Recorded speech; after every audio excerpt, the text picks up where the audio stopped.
Welcome to Hack Your COVID Life, a new video series we've put together at Sourcebooks to help you and your families get through this unprecedented time. We'll be talking with a number of our authors on a wide range of topics, from parenting to money to self-care, and providing information, tips, tools, resources, and advice that you can use in your homes right now to make life a little easier for everyone. I'm Liz Kelch, Director of Marketing at Sourcebooks, and I'm joined by Dr. Alicia Clark. She's a practicing psychologist who specializes in anxiety. She's also the author of Hack Your Anxiety. Thanks so much for joining us, Dr. Clark. Thank you for having me. It's a great series. Thank you. Well, we are living in an unprecedented time of anxiety. So how would you summarize what you're seeing as a psychologist? Well, what I'm seeing is that whether or not you've ever identified yourself as anxious or have identified anxiety at all in your life, all of us are feeling it. Those of us who are accustomed to feeling anxiety are feeling more of it. And those of us who might not think of ourselves as anxious people are feeling it also. There's just no way not to feel anxious when we are fighting a virus we can't see, we can't know if we can't know how it's going to impact us. It is the perfect storm of a catalyst to enact anxiety in everybody, because anxiety is really the experience of caring about something that's going to happen, that you don't want to happen, that you can't control, and that will impact something you care about. So of course we all care about our health and our loved ones and our safety. So this is a very normal reaction to these extraordinary circumstances, is the anxiety that we're all feeling. Your book is all about channeling stress and anxiety into catalysts for growth and change. So can you talk about how we can do that in this very unsettled and uncertain time? Yeah, that's a great question. And yes, the book is about that. And the sort of surprising, the surprising thing that anxiety is for so many of us is both an information source. So it's telling us something. It's literally in our brains, grabbing our attention and helping us focus. And then it's also a motivation. It's an energy source. So anxiety is an enervated and energetic emotion that motivates us to do something to solve the problem that it's signaled. So in this case, we are all feeling anxious, and luckily we have things we can do to keep ourselves safe. We might not know if we've been exposed to the virus, but we know that we should be washing our hands. Now we know we should be wearing masks when we're out in public. We should limit going out. We're obviously in our houses in most states. I don't know if there are any left that aren't sheltering. I haven't kept up with that, but most of us are at home by choice or by mandate. And those very much are things that we can do. So when you think about anxiety around COVID, think about on all the possibilities, try to channel it into what can you take control of? What can you take control of? None of us can control that this virus is here. None of us can control how it started or how our government's reacting or any of the things that can get us activated and get us thinking about things that are upsetting, or even what's going to happen. What we can control right now is what we can do to protect ourselves.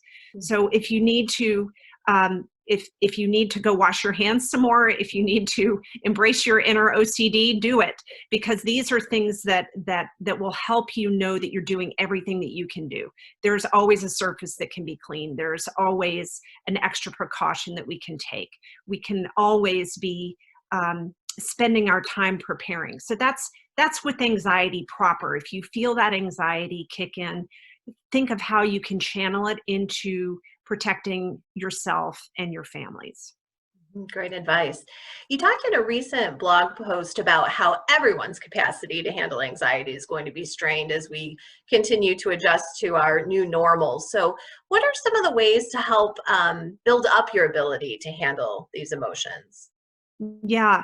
So, interestingly, as much as we are all feeling the impact of this virus, its impact is mostly to our brains. And by that, I mean, it's our routines. It's our habits. It's the most mundane things of our life that we're all having to change. Most of us don't work from home, and now we are. If we're lucky enough to still have our jobs, maybe we don't have a job anymore. Maybe we're suddenly learning to homeschool children and we never knew ever how to do that. There are just many adjustments that we're all making, and the impact of these adjustments is on our brain and our ability to sort of pivot to these new experiences. So when we think about, okay, well, if we're building capacity, which is building our stress management and building our ability to manage our anxiety and channel it into productive problem-solving action, the muscle that we're really growing and where our capacity lives is in our brain. So when we think about how can we best protect our brain and help our brain sort of be at optimal capacity, we're talking about the basics of self-care. So number one is sleep. Sleep is never more important than now. There was a week, I think it was 2 weeks ago, where every single one of my patients, every single one, and all of my friends and all of our experiences of everybody in my community, everybody was saying we are sleeping more. Yeah. It's not that we're just lazy and in our house, it's that we're actually sleeping more. And I found such comfort in that, because to me, that's everybody doing what they need to do to rest their brain and grow this capacity that we're all having to draw on as we pivot, so much of our lives, not to mention the anxiety that we're dealing with. So sleep is probably the number one. Do not skimp on sleep. If you are having trouble sleeping in any way, do not delay in trying to solve that. The occasional insomnia, the occasional waking up in the middle of the night anxious, to be understood and to be normal. But if that happens more than a couple of nights, do seek your doctor's advice on getting a sleep aid, a safe sleep aid, because sleep is the number one thing you can do. The other parts of self-care that are really important are moving your body, exercise. Exercise is really good to build our neural connections.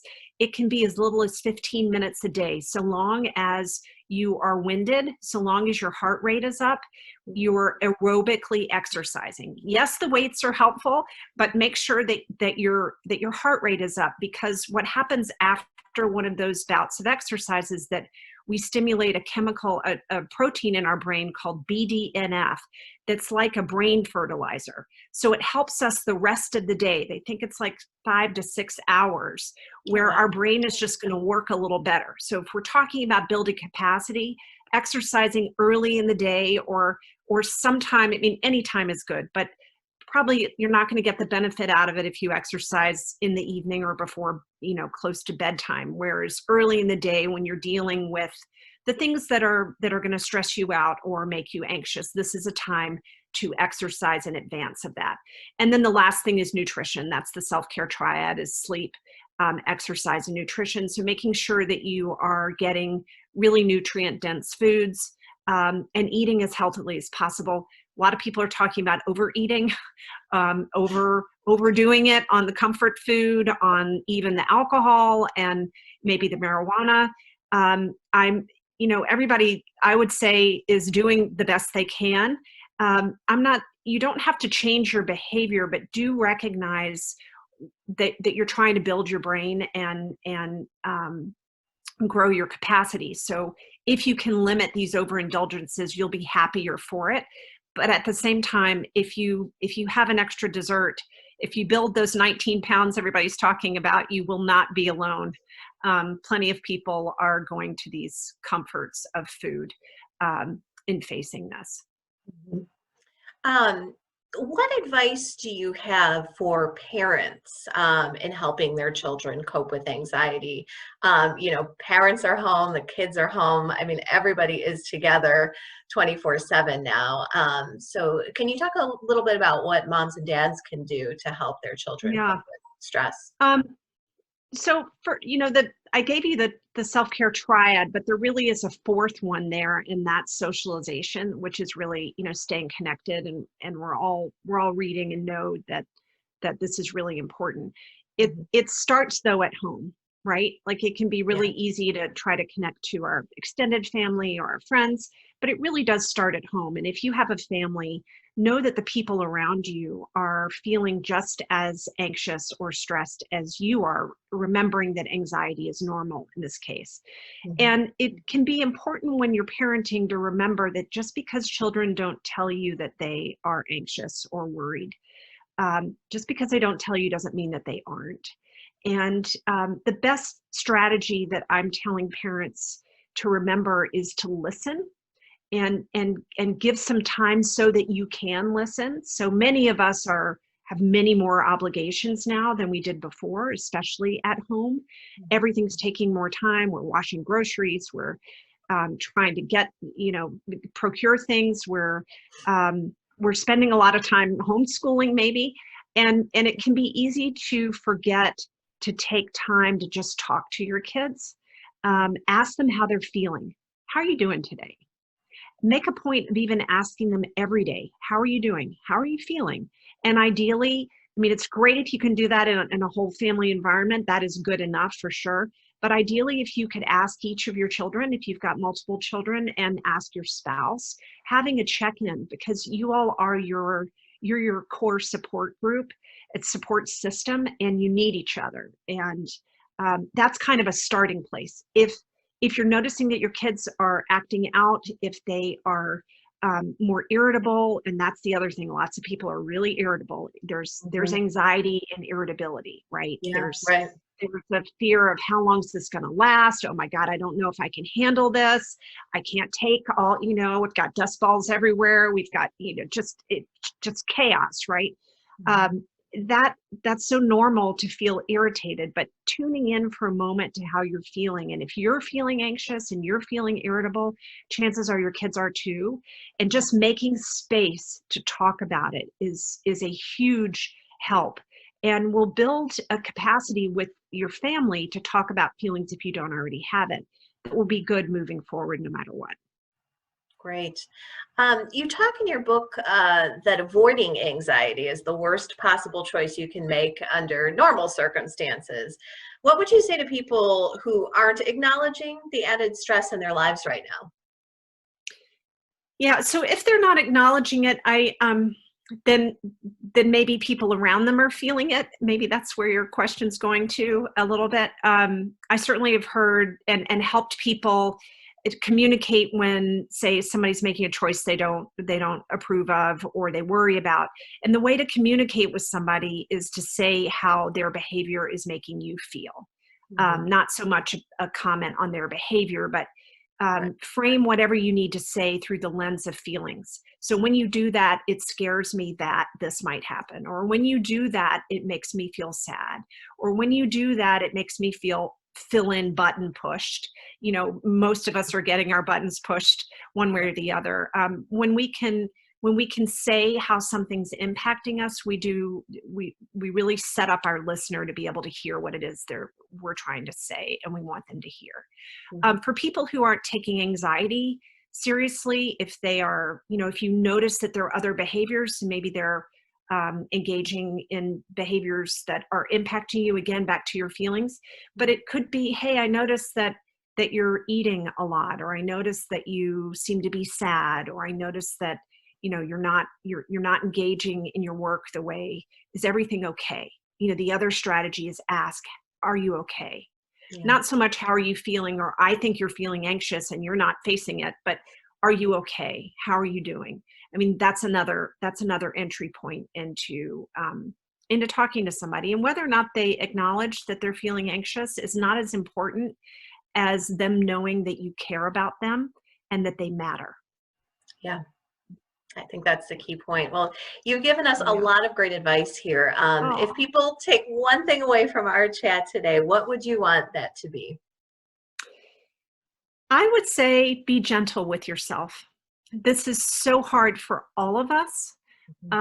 It's so easy in our normalcy of routines to be impacted by any number of the stressors coming at us all day long. If it's one thing, it would be gentle. You'll get a lot more out of your growth and your stretch, and and your time as a family and with yourself if you can find more ways to be gentle. That's not indulgent, but it's not overly disciplined either. It's something in the middle, which is just being gentle, recognizing this is really hard and it's a long haul. This is not a sprint. This is a marathon. We need to be gentle as we brace and prepare ourselves to get stronger, because we all need to get stronger as we work through this. Well, Dr. Clark, I feel better already. So thank you so much for Oh, your thank you so advice. much, Liz. This was a treat. Thank you so much. And Dr. Clark is the author of Hack Your Anxiety. You can visit her at her website. It's aliciaclarkpsyd.com. And there you can sign up for her free Hack Your Anxiety mini course, her newsletter, and you can also see her frequent blog posts and short videos related to Hack Your Anxiety in the time of COVID. We hope we won't have to do this series for very long, but we will be sharing video chats for as long as is necessary. So we hope everyone stays safe, and we will see you again soon.